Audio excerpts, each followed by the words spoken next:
And for the final of the Flower Cup, we have Peach once again. She has a technique character, so we have to watch out for her shots. Her specials are also fairly tricky. Her one involves using hearts to basically lob the ball. That's her defensive special. So make sure to kind of stay towards the middle of the court when trying to play against Peach to be ready for that. Her offensive power shot involves spinning and hitting the ball, and basically it curves a bunch, and if you receive it, it'll basically disorient you temporarily. So the offensive power shots have a ton of different effects. A lot of them just kind of knock you backwards, which makes it very easy for the opponent to win with a drop shot, but also some of them will disorient you. Wario's will stun you temporarily, causing electricity to knock you off balance at certain intervals for a couple of seconds. So yeah, you have to be very careful with power shots. If you return an offensive power shot with a defensive power shot, you won't be affected by its various effects. However, if you receive it without using a defensive power shot, and you do have a power shot charged up, you will lose your charge, so be aware of that as well. There's a lot of mechanics with this game, and so it's very fascinating trying to actually score later on. That's Mario's defensive power shot, just to demonstrate. We didn't actually need to do that, but I want to show it off anyway. Moving on to set number 2, I almost missed. By the way, you can also cancel the charge as well. I'm pretty sure it's L, though to be fair, I almost never cancel charge shots in this game. It's probably to my own detriment that I always forget to do that, because there are definitely times when I charge up and then I'm not standing close enough. But also it's worth mentioning that I'm pretty sure if you hold L and press A or B, you can also lunge for it as well. There are several different control types, basically easy, normal, and difficult, that basically influence how much is automated for you. So for example, on the hardest control setup, everything is manual. So hypothetically, if you use, for example, an offensive power shot when the ball is out of range, you'll just whiff. Meanwhile, the standard control setup basically will automatically choose the power shot type if, for example, you use an offensive power shot and you're out of range, it'll automatically default to the defensive power shot type. And then there's an easy mode, which actually will use your power shot for you as soon as you charge it up, which I'm not the biggest fan of. But we are already at championship point here, so let's see if we can finish this up. So that takes care of the penultimate cup of the World Open, so we'll be moving on to one more cup in this tournament.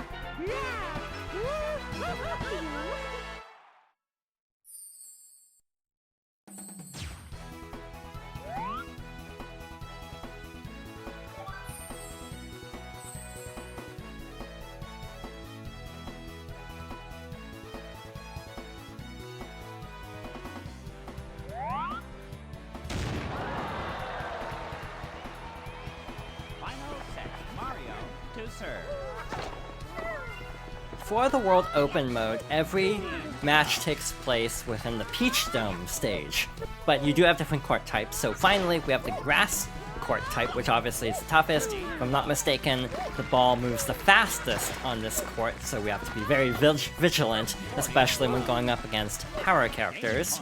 First up is Diddy Kong. I actually don't remember what character type he is. I want to say Technique, but I might be mistaken on that. We have one more one-set game in this tournament, and then I think from here on out, we should be seeing longer matches to finish off this particular tournament. Diddy Kong's defensive special involves using the barrel. I'm actually not sure what's the first game to depict him with the barrel rocket. Obviously, there were games after this, I remember, like Barrel Blast, but obviously that was a Wii game. By the way, this was also re-released on the Wii as part of the new Play Control line. I, admittedly, have never actually played the Wii version of this game because I heard the motion controls were really bad, and actually worse than the ones in Wii Sports, for example. In that game, there are a couple major differences, actually. For example, you actually have little gauges at the top of the screen showing your power shot charge, which is actually kind of nice. run away almost makes it a little bit too predictable. That was a very quick first game.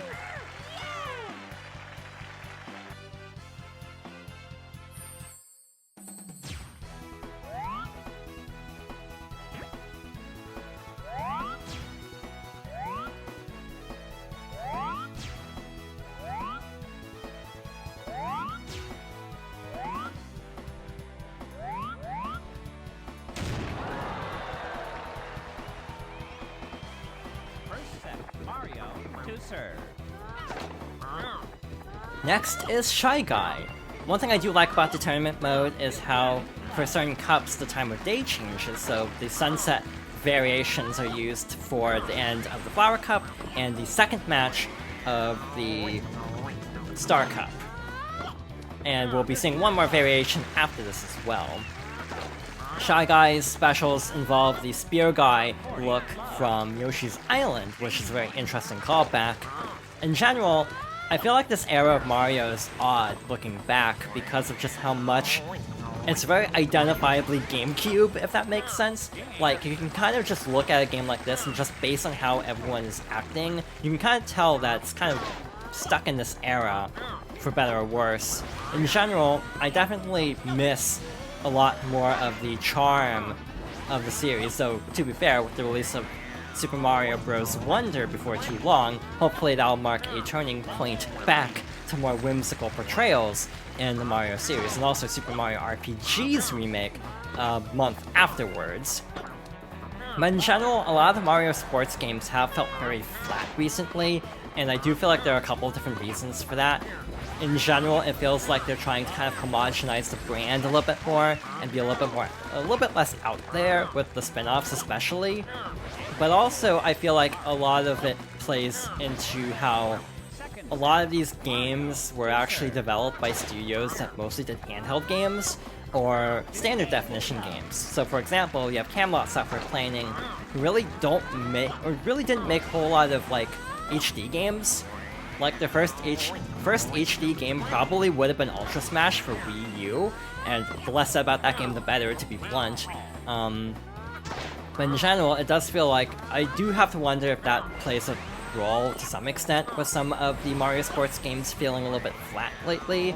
It's just the switch from, you know, handhelds like the 3DS with like Mario Tennis Open and Mario Golf, the name of which I actually don't remember because I never actually played the 3DS Mario Golf. To be fair, those games are also considered kind of disappointing because those also lack the RPG modes. So basically in the Game Boy and Game Boy Advance Mario Golf and Tennis games, you could play as a human character going through like an academy for whichever sport and basically kind of go through this whole little RPG mode and occasionally run into like the Mario characters. I've actually never played those. I kind of hope that eventually they get added to the Nintendo Switch Online services for Game Boy and Game Boy Advance, because I would love to try all this. Oddly enough, I never played Advance Tour, which is the GBA counterpart to this game, because Yoshi's not a playable character, and I usually play as Yoshi in these games. It's also worth mentioning that a lot of the older ones had link cable support, so for example, or transfer pack, if you're on Nintendo 64, but basically you could actually unlock the human characters by connecting the two games, but that's actually not the case for Mario Power Tennis, and I don't know why, if it's because Advance Tour came out after or if there's some other reason for that. But either way, you can't unlock the Advance Tour characters in Power Tour, or Mario Power Tennis, unfortunately.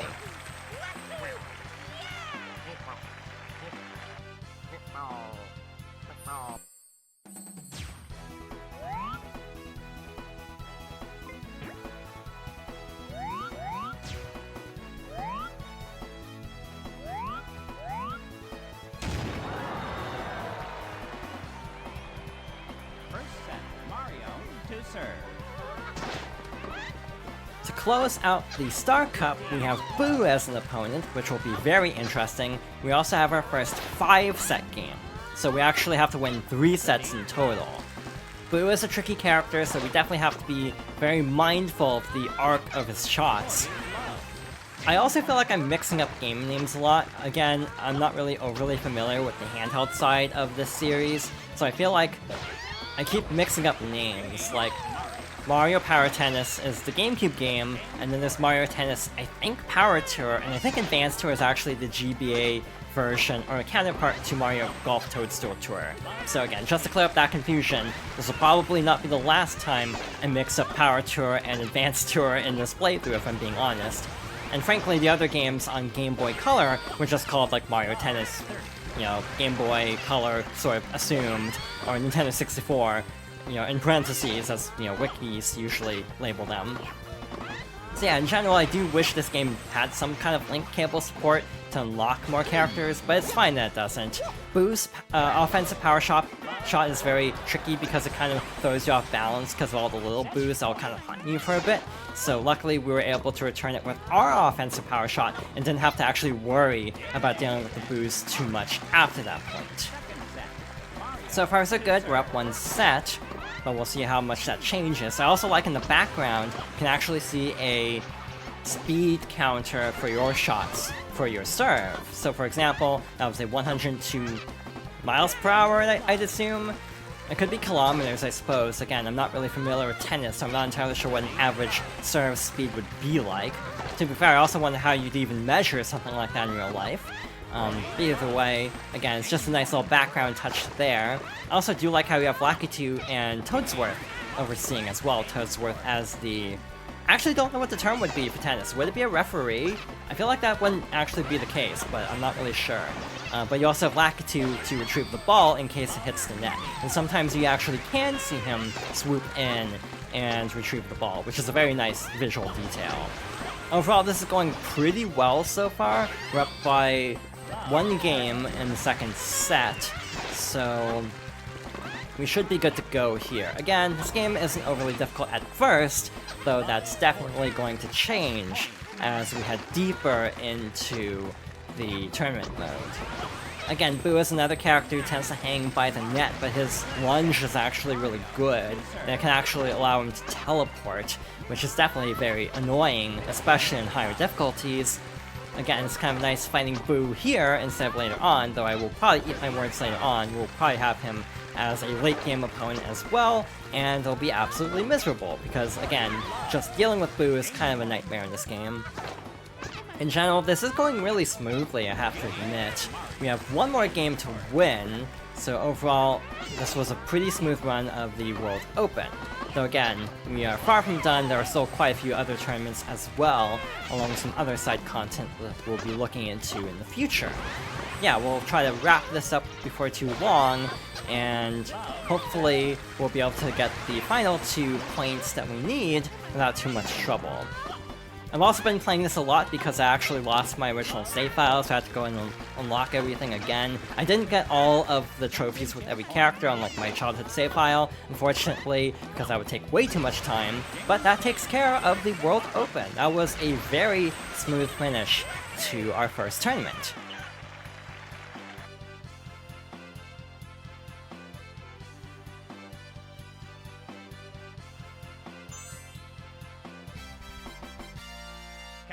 Congratulations!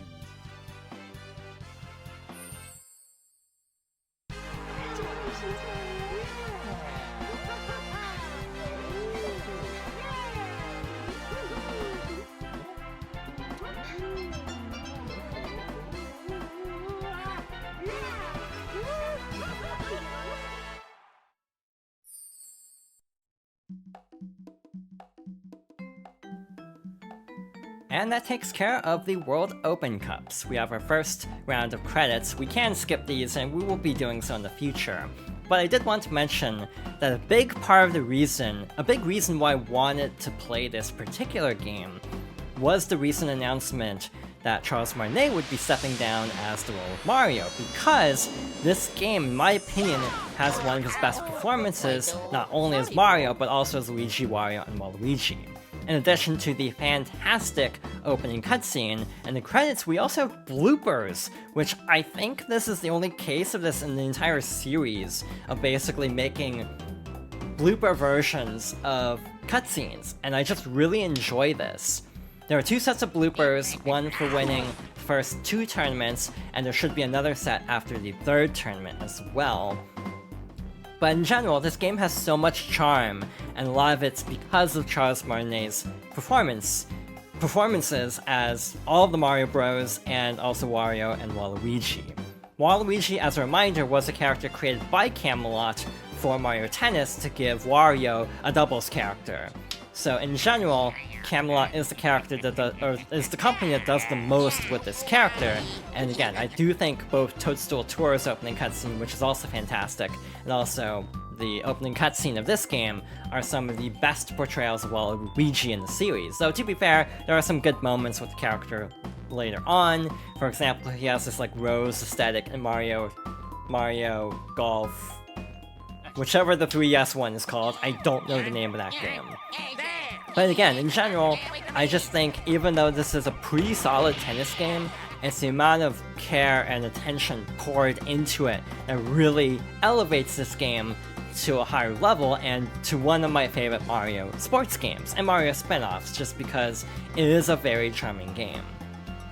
Again, I do hope that Mario Wonder and Super Mario RPG are a sign that they're kind of, for spin-off material, moving away from the sort of safer approach to spin-offs. Again, I fully expect to see, for example, the new characters from Wonder to show up in a future spin-off at some point in like a tennis game or a golf game or something. But again, I do really enjoy these games, and I hope as things get easier with HD development, and hopefully they have more time as well, and that they don't do the live service model, that would help too, that the series eventually starts to feel a little bit more fleshed out with their spin-offs. I'm pretty sure we're getting close to the end of the credits. We should still have a couple more bloopers to go, which will mark the end of the credits. But again, I just love this. I wish more games would do this, to be honest. The idea of like bloopers is just really funny to me, and it's for a CG medium, it's even more fascinating because you have to go out of your way to make a not final version of a cutscene, which is just going the extra mile, and in general, I find it very impressive. But with that, we still have quite a bit left to go, so thank you for watching, and I hope you'll join me next time for more Mario Power Tennis.